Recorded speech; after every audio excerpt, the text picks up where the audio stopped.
Welcome to the channel The BI Nerd. In this 1-minute Power BI video, we will learn to add week number your data using DAX function. I will add a new column with week number next to the date column.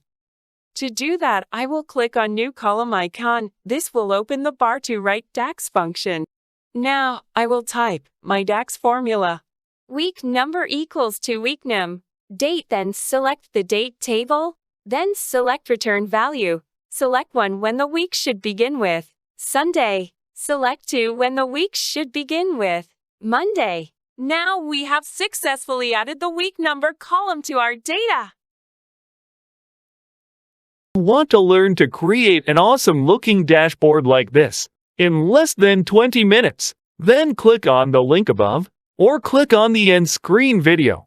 Thank you. Please subscribe to the channel and get regular updates.